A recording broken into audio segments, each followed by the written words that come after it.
women communicators, okay?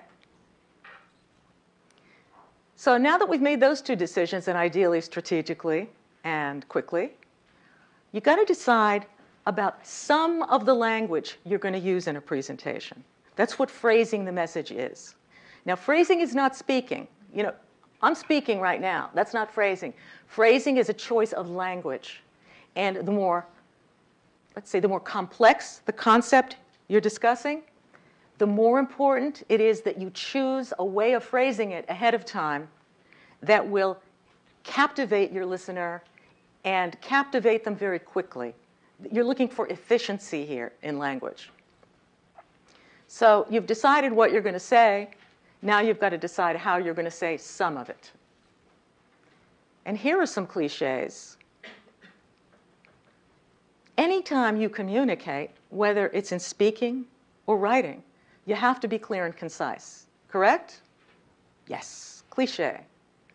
Cliche because it's true. But it's not enough. Clarity and conciseness is the baseline. You need much more to happen when you're communicating, and that is your language must be concrete. You notice I underline that, because when it's concrete, it is more vivid and seemingly more appropriate and much more quickly accessible. And there's an equation, I think, in most audiences' mind. The faster you can make a point to me and I get it, the smarter you must be. Right? The more efficiently you can get me to understand something, the smarter you must be. And what often makes that happen quickly is analogies. The use of analogies in science and engineering is critical. Even when you're talking to your own colleagues, some of them may know what you know, but not to the degree that you know it. And instead of you standing up there and trying to find another way of saying it and a paraphrase in another way, think ahead of time about what analogy might work to bring the whole thing to life. Okay? I used an analogy earlier when I talked about overriding purpose. I used the paper airplane, and then I used the missile. Okay? That saved me several minutes of explaining to you the difference between one and the other. You also want to control your listener's sense of pace. Let me tell you what I mean by that. Pace is not speed. Speed is how quickly you talk. Pace is something else. It's a sense of progress. So let's say I invite two speakers to come in here and speak to us. They're identical twins. They animate themselves identically. Everything they have to say is identical. And I sit in the back with a stopwatch. We listen to speaker A, who leaves the room. Speaker B comes in and talks. And then we say bye-bye to both of them. I come to the front of the room, and I say to you, isn't that astonishing? My stopwatch tells me that each of them spoke for exactly 15 minutes. And your jaws drop, because speaker A took forever to get to the point. And people raise their hands and say, that was not 15 minutes, that was a half hour. That was at least a half hour. You know, it just took a long time. And about the other speaker, that wasn't 15 minutes, that was 5 minutes. That was 7 minutes. This is about a perception of time, and that is all a function of pace. And how do you give your listener a sense that you are moving along and, again, are in control? By doing this. More artifice, something that's artificial, but buys you a lot of credibility and goodwill. Every couple of minutes, which is long listening time, you insert a summary, transition, and preview. Now that we've talked about blank, right, let's take a look at how to implement blank by looking at this. Do you see what I've just done? Tied the ribbon around what we've just done, which basically says, we're moving, we finished, we finished, we finished. So that every couple of minutes, you're sending that message, and again, you are perceived as somebody who is getting the job done fast. Quickly, even though you're not talking fast. Again, it's artifice, but it's necessary. Uh-oh, we have another crash. I blame MIT for all of this. There is nothing wrong with that laptop. I've used it a number of times. It's you people. Right. Oh, did you just change it? You must have, because I didn't. Okay. Let's keep talking. You've presented before. How many of you? Great. Great. You've got some experience, maybe a lot of experience. Be honest with yourselves and with me. How many of you find that when you are talking to a group, whether you're standing or sitting, you talk much faster than you do otherwise? Lots of people. Raise your hand again. Okay. All right. Now, I suspect that it's not because you decide you wanted to talk faster than you otherwise do. You agree with me? You didn't decide to do that. Okay.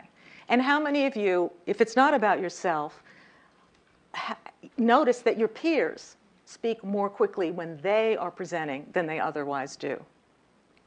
And likewise, it's not because they decided to do that. It's not a good strategy to decide upon. All right. Why does it happen? It's important to know why it happens and to eliminate the reason why it happens.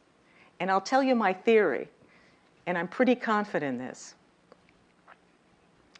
If you and I are not well scripted, and by script, in these days I mean PowerPoint, all right, which I'll get to in a little while. If you and I are not well scripted, and we are requiring ourselves to remember things, remember earlier I said you shouldn't have to remember anything? But let's say you're requiring yourself to remember something. Look what happens. As I speak to you, right, here's the message coming out of my mouth.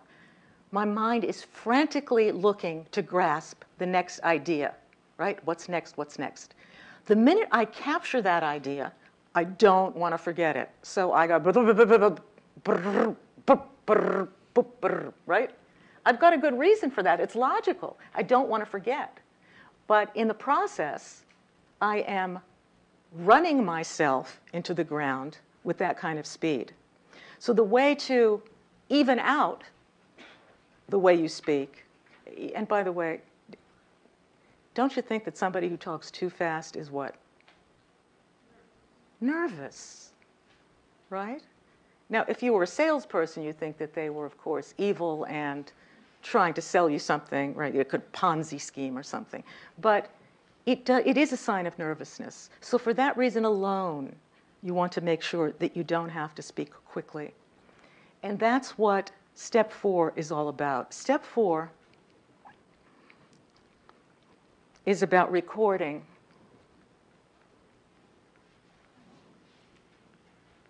I want to tell you this is the most challenge I've had technologically in a long time. But she's great. There's somebody behind that window back there. Got it? Great. So we've already seen what the first 3 decisions are going to yield. Don't keep it in your head. It's too important. You record your decisions of what you're going to convey and the order in which you're going to convey it, and some of the language in the form of what kind of a script. Right? In this case, PowerPoint. Okay? The world is now devoted to PowerPoint, for better or worse. Although, you know what that is? You know, I feel it would be wrong for me to take my iPhone out and take a picture and say, this is at MIT. But I'm so glad it's here because it should be used. It can do things that PowerPoint cannot. You know what else can do? For cases like this that it gets stuck. Yes. Yeah. By the way, you're right. You're right. There's also, we have some content on the boards there, but if we didn't, and I had written some things ahead of time, and it was behind one of these, I would lift it up and say it. So PowerPoint isn't the only way to communicate. Oh, and by the way, there's the old thing. Remember those note cards people would talk about? I'm going to use note cards. That can work sometimes, but it's a distraction. So let's talk about PowerPoint. You've all used it, but it's only a tool. It is not a god. And it is meant to serve you, not it. It's about serving your message. And I emphasize that for this reason. I have sat in presentations that have used PowerPoint, and everybody's looking and thinking, how did they do that? Because PowerPoint is so cool now, right? It can do so many different things. What's the problem there? How do they do that? The focus is no longer on your message. It's on the technology, all right? So don't be tempted to implement the latest and greatest. Use whatever you can that underscores, again, your message and doesn't distract from it. Okay? A little bit more on what gets conveyed in terms of visuals. Handouts, I'm going to give you a handout at the end, and I will call that the takeaway handout. But there are times when I must give a group a working handout. And the working handout is necessary because the group cannot focus on what I'm saying unless they can actually see it and interact with it on a handout. This is mostly for teaching, right, for a course.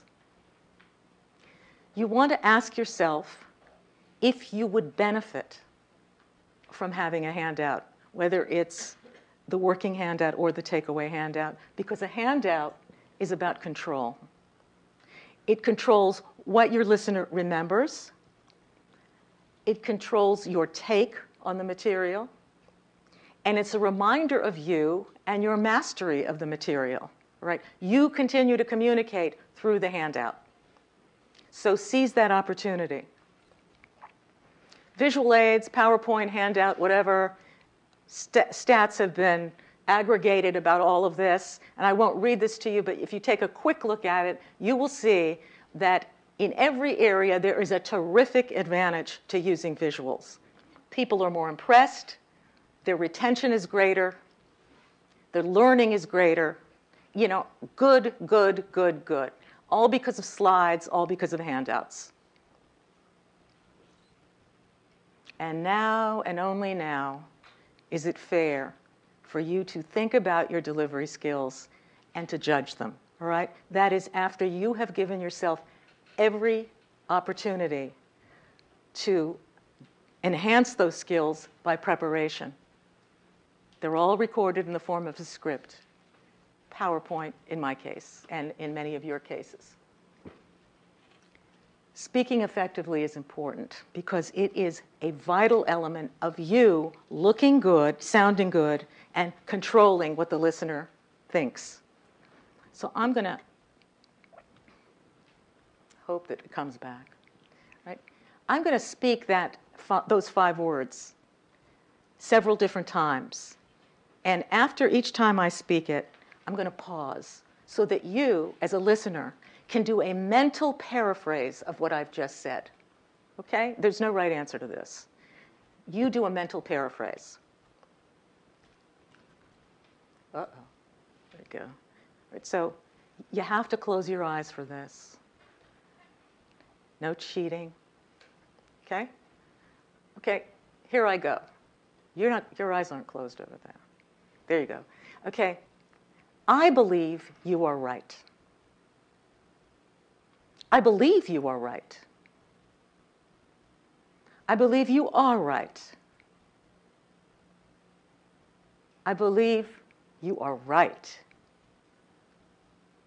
Now open your eyes.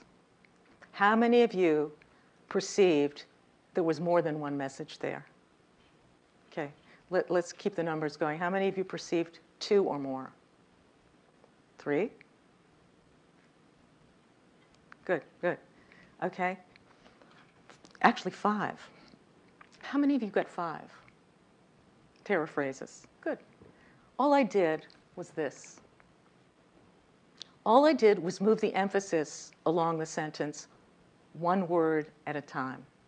And in doing that, I controlled how you took in that information. Not because I'm bossy, but because my voice did the work for me. Okay? Let me give you an example from real life. If a person is presenting in front of me, if I'm working with someone, and he or she says during the presentation, our sales went up 8%, and then this happened and that happened, and I raise my hand and say, your sales went up 8%. Yeah. Is that good? I don't know. Is 8% good this year? Or is it not? And I know you're not going to say it went up 8% and it's good, but here's how you use your voice. This year, our sales went up 8%. It's good, isn't it? 8% is impressive when I say it that way. Now, I'm talking to you about your long-term professional development, not just about one presentation or another. And I'm telling you to be really aware of your voices. And I'm going to tell you something that may or may not bother you. But I'm talking about you, and I'm talking about women your age, really smart women. Sometimes, often, the way you use your voices is far too careful. Do you know what I mean by that? You don't want to come on too strong, and inflection seems too strong. It sounds meek, right? It sounds, what? Like a guess what you're saying. The other thing that happens, if it's not meek and flat, it's got something else that's not quite right. It lilts up at the end. You know that lilt? I don't know if you do it, but I know you've heard other people do it. And I really want to invite you to my class, and then we'll cover the material. Do you see that? Do you believe that? Do you believe what someone is saying, or do you take seriously the person who lilts at the end of the sentence? There's a good reason for the lilt, by the way. It's wrong, but it's a good reason. It's like basically saying, without saying, is that okay? Right? Is that okay? Is that okay? Well, the minute you suggest by the lilt or by saying, is that okay, you've already diminished yourself in the eyes of the listener. You've brought yourself down because someone with enough authority knows that it's okay and is able to communicate, again, not arrogantly, but with certainty. And so I want you to look at your voice, listen to your voices, because I'm very concerned that women are too careful with their voices. And when I do work at Harvard at the Bunting, women in mid-career programs, which means they've been there for quite a while, and I talk about voice, they talk about how many years it took them to realize that about how they use their voices. They're so pleased that they finally figured it out, but they wish they had known it sooner. And I'm telling you that your voice can make or break you. And when you think about your voice, don't think that it's one entity, because it's not one thing. It is sort of a gathering of these 5 things. And I'll tell you why this is important. Inflection is what I was just talking about. Volume, I don't think I have to talk about, is how loud it is, right? And somebody who is too soft tends not to be taken that seriously, right? Not to mention you're frustrating the daylights out of your listener. Okay. Rate is speed, and now that you're well scripted, your speed evens out, right? The rate evens out. And here's what's really great. The energy that went into all that frantic speed while you were accessing information, that energy now has to go somewhere else. It's been liberated. You know where it's going to go? Into your inflection. It's going to go into every other aspect of your delivery skills. Now, these bottom 3 are the ways in which you use your voice. You can control that. The top two are the vocal instruments that we are born with. Yes? And in at least the Western world, and now that everything is so globalized, in much of the world, the most impressive vocals are deep and resonant. Somebody has a deep voice, they're smart. Just like if you have a British accent, you're really smart, okay? So I want you to realize that with my same brain, had I started out today talking to you about my topic, and I do have a higher voice, I'm still smart, I'm still going to say the same things, but my voice is a little high. Tell the truth. Would you not have fled the room? Okay? Either that or you'd be checking your emails, you'd be doing something, but you would not take me as seriously as you take me with a deeper voice. So get to know your voice. You can do easily something to change these three. Pitch, you can do something about, but it takes vocal exercises over a period of weeks, but it can be done. And if you have a high voice, think about what it may be detracting from your image. Quality, vocal quality, these are attributes of voices that can be perceived as flaws, but aren't necessarily. Do you know what a gravelly voice is? It's hard for me to imitate a gravelly voice, but a gravelly voice sounds very experienced, right? Anyone has a gravelly voice, take notes. No matter what they're saying, take notes. And then there's another kind of voice, a husky voice. Husky. I can't do that. But if you listen to a lot of advertising on TV, you will notice that advertisers use the deep, resonant voice, hence James Earl Jones, you know this, right? He's the voice of everything now. You want to be taken seriously, just bring him onto the stage, right? And husky voices, too. Like, I'm no fan of hers, but Demi Moore has a really husky voice. And in those ads, we're not looking at her, and we don't even know it's her. But it's this great husky voice, right? So get to know your voice. Exploit your voice.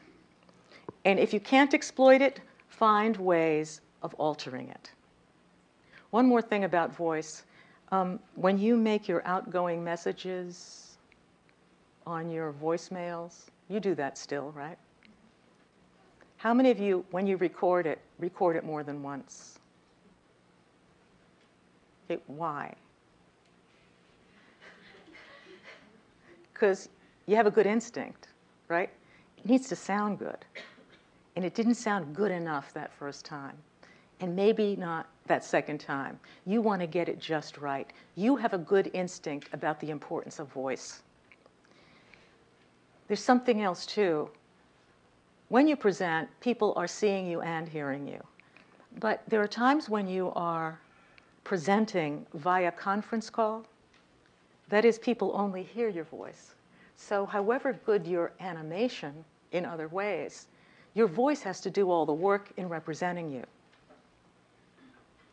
And then there are times when, now or later in your professional lives, you will begin a relationship, a professional relationship, with someone via the phone.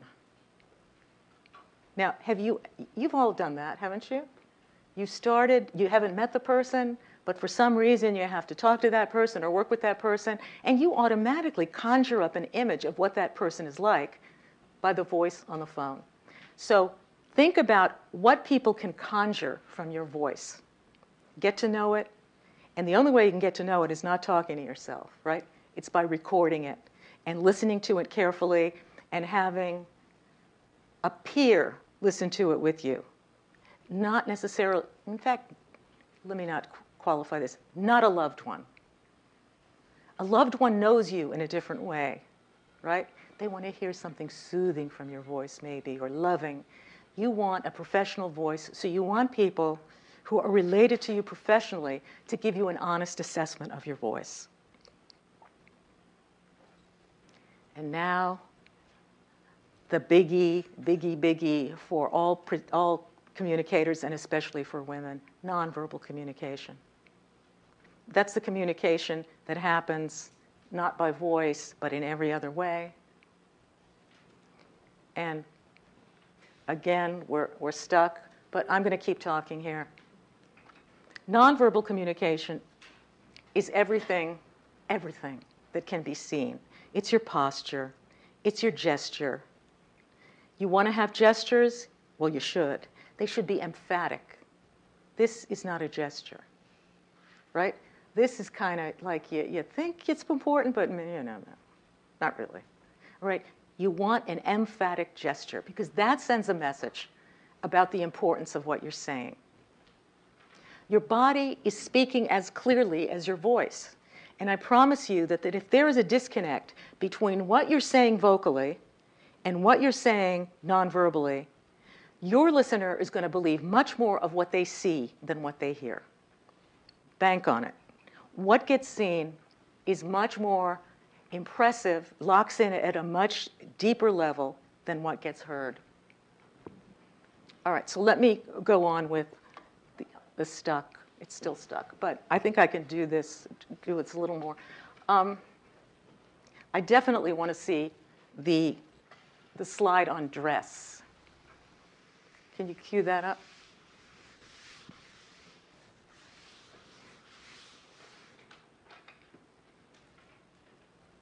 Okay. Thank you. Maybe I'll try that over here, even though I know it crashed over here too, but whatever. Thank you. All right. Nonverbal communication should seem spontaneous.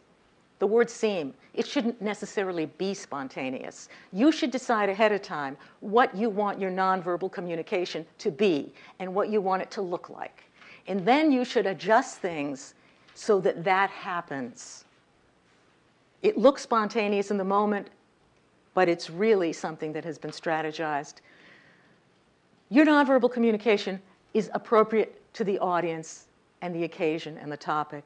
It's not a function of your personality or your mood. And the key word here, when I say appropriate to your intended delivery style, the key word here is intend. You need to intend a delivery style. And all that means is that when you think about what you want to seem like and what you want your listener to think of you, that you are able to attach 1, 2, or more adjectives to how you would be described. And if you can't attach those adjectives, you are not ready to present.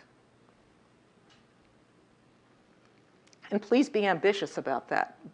Ambitious about those adjectives. Oh, let's go back. These are the elements of nonverbal communication. I want to talk about dress. As you know, we started a little later, so I'm going to ask you to give me a little leeway, because now we're talking about one of the most terribly important and terribly unfair things that can occur in a presentation. It's dress. Now, men and women all have to be dressed up when they present, yes, but men, and we have a man here right, you'll verify that. But I think you'll also agree that men have far fewer choices to make when it's time to get dressed up, right? You know, what suit am I going to wear? I'm going to wear a suit. What tie am I going to wear? I'm wearing a tie. Women have far more choices, which can be good, but also a challenge. And I want you to know that how you dress, this is so unfair, has a profound effect on how you're perceived. Are you going to wear skirt or pants? What's the length going to be on that skirt? What's the fit going to be? What's the color of what you're wearing? What's the cut? Is it a dainty cut? Or is it a serious angular cut? You're going to wear a jacket or not wear a jacket? This isn't about the weather, okay? There are heavy jackets and light jackets. The question is, are you going to wear a jacket? And shoes, yeah, you're going to wear them, but how high is the heel? And this is not just about comfort. It's about getting a little bit more imposing in height without wearing stiletto heels, which I think can backfire on you. More about dress, accessories, belts, buttons. What do they look like? Are they dainty? Are they sweet? Are they strong punctuation marks? You got jewelry choices. You want me to just give you the jewelry choice thing so we don't have to? Your jewelry has to not be too dainty, too pretty, too lovely. Your jewelry is a huge weapon in your arsenal, so to speak. And that is, if your jewelry is serious, and I don't mean dead serious, I just mean serious, it really goes a long way to controlling your audience. This is a terrible thing, but it's true. You see these earrings? They don't move. You see that? When I talk and move around, they're not flying around. There are beautiful dangling earrings, but when you present in them, what do they? They distract, and they sometimes look frivolous. Your hair, is it up or down? Depends on what. I'll tell you what you can't do. Forget a ponytail, even a low ponytail, right? Ponytails make it really difficult for you to send the message that you want to send. Yeah, you can wear your hair back and up, but you want to make sure that it looks grown up, all right? And again, this is not for every day. This is for an occasion. If I walked in today and I had long, long nails and they were all a vibrant red, you'd be surprised, wouldn't you? We make judgments about that. You do all the time, so do I. Fragrance, if it precedes you into the room, it's too much. If the people in the front are becoming asphyxiated, it's too much. Now, I want to show you something, but before I do, I'm going to give you a scenario. You are going to be advised by someone, and I'm going to ask you to choose the face of the person you would like to be advised by. Hence, you would think you would take more seriously. Okay? So, you ready? I'm going to go quickly. You know why? Because in reality, as I said, it takes milliseconds for people to make right judgments about people. Here we go. 1, 2, 3, 4. I'll go backward now, okay? Don't analyze these, because in reality, you never analyze. 4, 3, 2, and 1. Okay, just so you don't get too swayed by other people's responses, write down, if you can, the number of the face or faces if it was 2 numbers and you had a tough time choosing between them.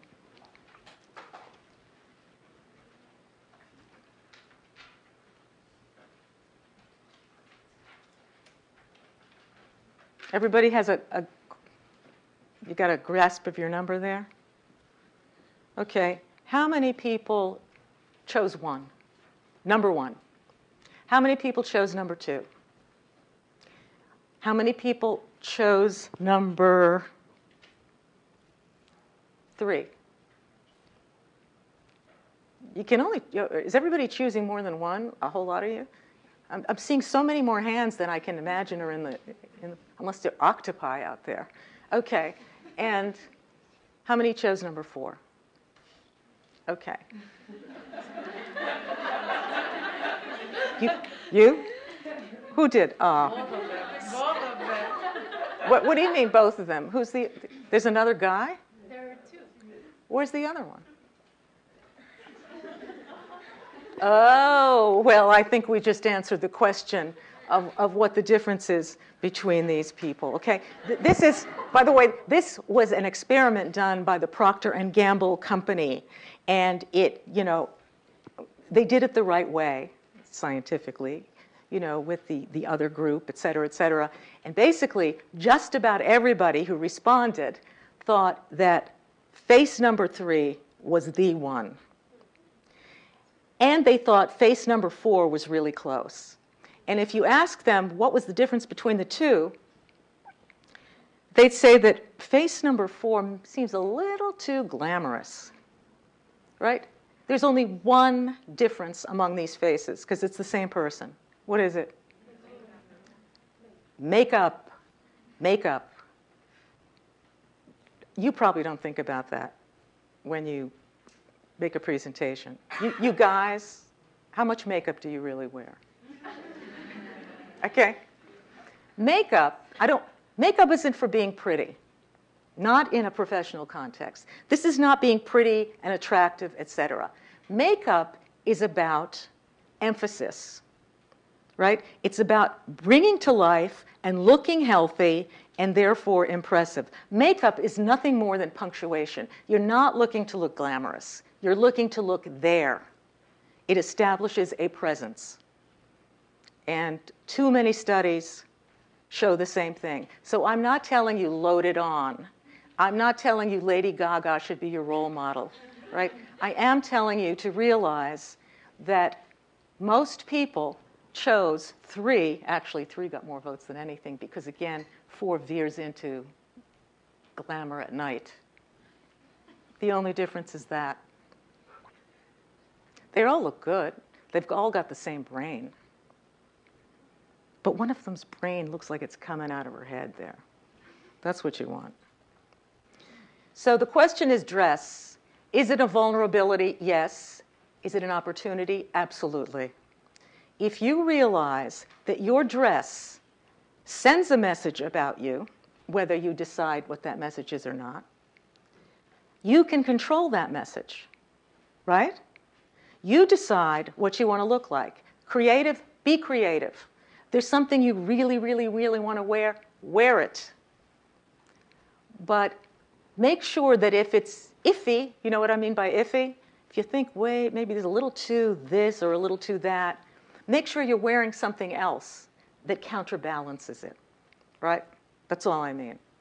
Because often when I ask groups of people, what is the cardinal rule about dress, especially for women? Everyone says, don't wear pastels. Don't wear pastels. I can wear a pastel because, and this is the only way in which I'm luckier than you, I'm older in this way, right? The older you are, the more sort of automatic, right? Automatic credibility attaches to you. But I'm also not wearing anything else that equals pastel. So I want you to be able to balance and counterbalance in that way.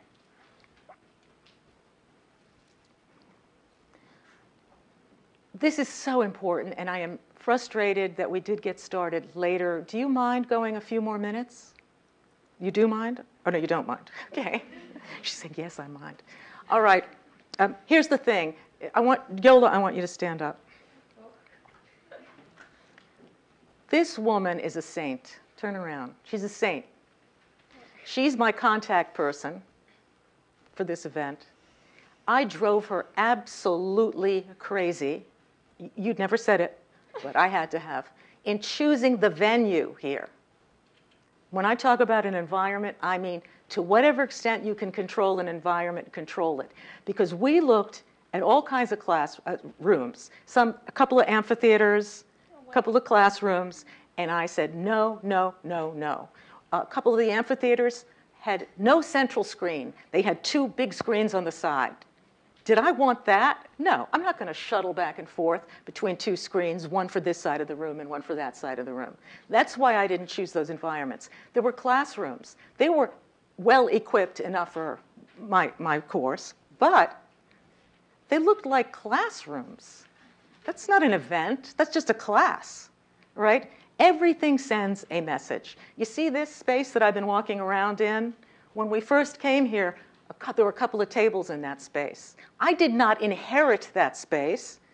I changed it so that I could gesture in ways that I want to. So that's the kind of control I want you to exert when it comes to choosing an environment. Just so that I'm clear, she didn't drive me crazy. Details matter, I think. Thank you. Thank you. But we've spent a lot of quality time together. Not only looking for the venue, right, but where's this going to be? Where's that going to be? Even the color mattered, I mean. The color of the room. I said, what are the seats? They got to be comfortable. Well, you're as comfortable, I think, as you can be, you know, in a group setting like this. So it's all worked out. That's good. Now, it all ends up being part of a system. All of those decisions that you must make. I want to tell you, it has taken me many times longer to talk about this than it actually takes to do it. You make these decisions quickly and you move on. And those decisions in preparation will automatically enhance your delivery and elevate you in terms of credibility and authority. There are other things, of course. You may want to ask me questions about them in the Q&A, but that's the program as it is. Now, I want to ask you if you have any questions. Any questions at all? Or does everybody have to run to a class? Thank you. Yeah. I have two questions. One is about the makeup. I mean, you never say that men should wear makeup. So Well, what is it about a man's face that doesn't need emphasis? he's a man. So, You know what? He walks in a room, he's already ahead of the game. Or he's ahead of our game. He's a guy. But I don't want you just to believe me. I want to know what the rest of you think. Do you think that when it comes to walking into a room, that a man is likely to be perceived more as an authority than a woman? Raise your hand if you agree with that. Okay, that's the thing. You agree with that? Yeah. Two bad guys in here. Oh, wait, you had two questions. yeah, Excuse me. very much. Second thing is, like, I've heard a lot of presentations about how to speak, and it's just, maybe I'm overwhelmed. Like, when does the point come where you had mentioned those women that you had dealt with, where they're like, oh, it took me this long Yeah. to actually do something about it? Yeah. When's the point going to come where I can actually implement all the information? What a great question. Did you hear the question? Could you stand up and then ask that question again? Oh, yeah, we have a... Stand up anyway. Okay. Hello. My question was, I've heard all of this information time and time again, but when does the point come where you can actually do something about it and start to see noticeable differences in the way that you present? And what you said a minute ago, along with that, was about the women who said it took them years. Right. Michelle had referenced these women who said, oh, gosh, it took me years and years before I actually noticed that I was doing these. And you want to know if it's going to take years and years? Yes. Yeah. You know why it took years and years? Because they never thought about it. They thought that just doing the work, right, and being as smart as they were would be enough. They were shortchanged. But the minute you realize that it's important and the minute you start working on it, you are already ahead of the game. It won't take you that long. But they didn't get that message early enough on. You had a question. Well, I have one commentary and then one question. Okay. Could you stand up too, please? Oh, yes. My commentary is about the makeup. I had the impression that here in this room, we thought maybe the face number 2 was more visible, and this is. You're right. I saw a lot of hands. Yes, Go and ahead. I was also I wasn't sure if 2 or 3. I would say depending on the situation, and in the science, especially in the technical science, I would say a little bit less makeup was more convincing. You mean for every me. day or at a presentation? Even during the presentation. Okay, go ahead. For me, it was more convincing. Okay. And this is also what where my question comes. Can we really? Can we feel our intuition? Because not always the rules are not always the same. So can we feel our intuition that what we perceive as right is really right? like with the makeup, with the dress, with that I don't know, that you are in the scientific forum, so we will think that you can dress, you should dress differently than in, I don't know, finals. Yeah, yeah. Those are good questions. How many of you have watched TED Talks? Okay, that's great. You have a Brizel here, who's done a TED Talk from the robotics group. She gave a great TED Talk. So how many of you watched Women in Science give TED Talks? Okay. Before you leave, by the way, I have a handout for you. I said I was going to give it to you. On that handout is a list of some of the TED Talks you might want to look at, because there is a wide range of what's acceptable, number one. You want to be careful when you look at a TED Talk. If you look at a TED Talk and say, she's not wearing that much makeup, right? Or she's not dressed that well. I want you to know that by the time you are asked to give a TED Talk, you are what? Preceded by your reputation. Correct? And once you are preceded by a reputation, you have far more leeway in how you're going to look. And you are right to think of what is it going to take in front of that audience. There is no right answer that is across the board. But what will I look like to them? I still want to look like I'm part of that world. I think that's what you were saying, right? And I'm saying look like you're part of that world, but look like you're there as part of that world. That's why nobody chose number one. You know, number one, you want to be pure? Number one has no makeup on. But none of you chose her. And there's no right answer to this, but in the Procter & Gamble study, which was written about in the Times, it's number 3 that got people's attention as being serious. Again, not pretty, not attractive, but serious. But I appreciate your question, and I think you're right about it having to be calibrated according to your profession and your audience, obviously. Yeah. Can we get that microphone?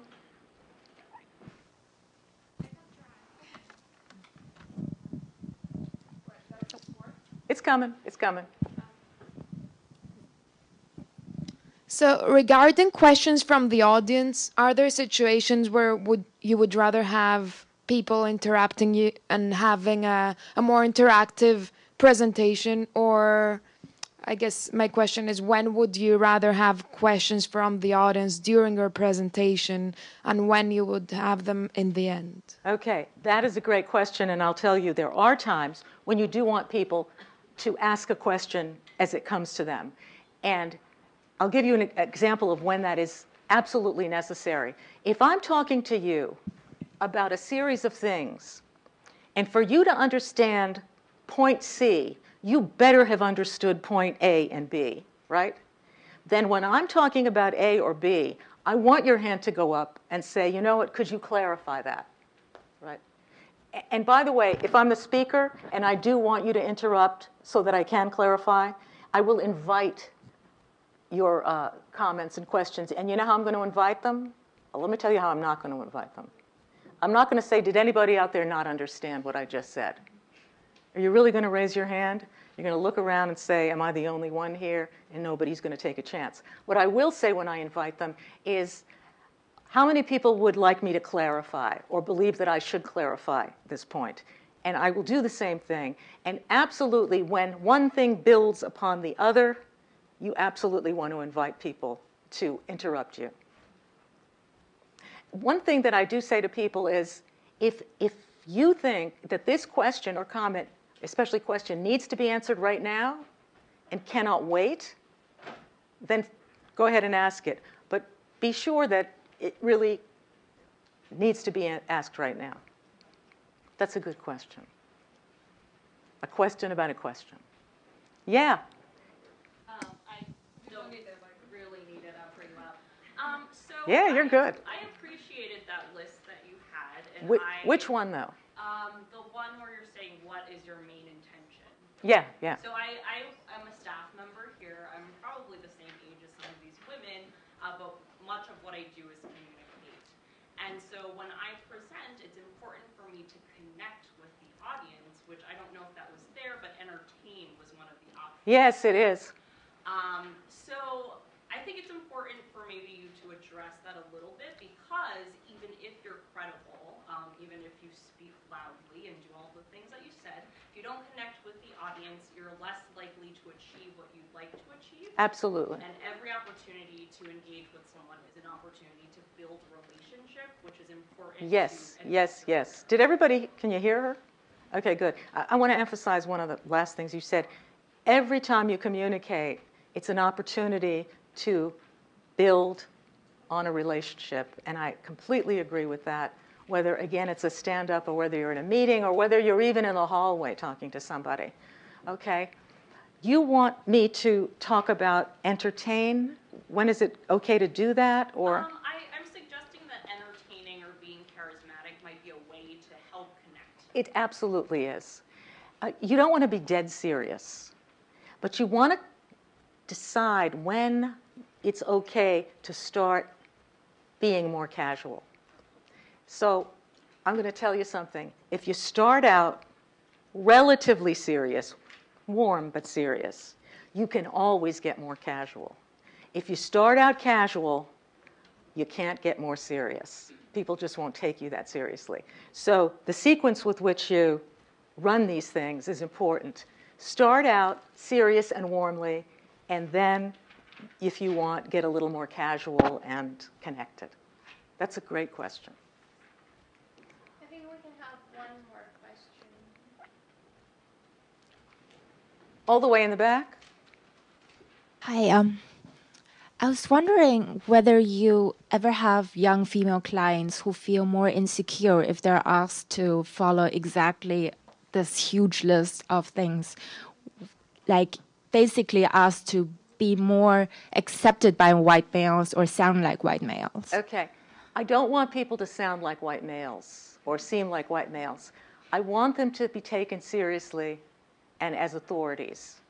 And unfortunately, in most professional communication, the evolution of it happened when there were very few women in the professions. So the language of professional seriousness evolved more according to men than women. But as women take more and more positions, they can make more and more of a difference. So I'm telling you, do your thing, but exploit what you might know about what impresses some other people. Wear the thing you want to wear, right, that expresses you. But realize that for some audiences, it needs to be counterbalanced. This is all about, believe me, I'm the messenger here. I'm not the formulator of these so-called truths, right? Don't shoot me. I'm the messenger. I wish the world were different. But I really want you to exploit what you know about what can be done to earn credibility as early as possible so that you don't have to work hard throughout your presentation. Did I satisfy you? Well, for now. Okay. So I would like to thank Michelle Suda and have you thank her with me.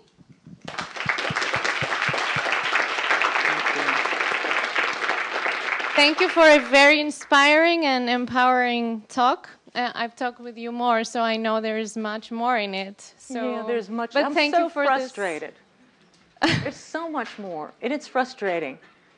But you're on the road, and to get back to somebody's point, it won't take you long to do it because now you know there is something to be done.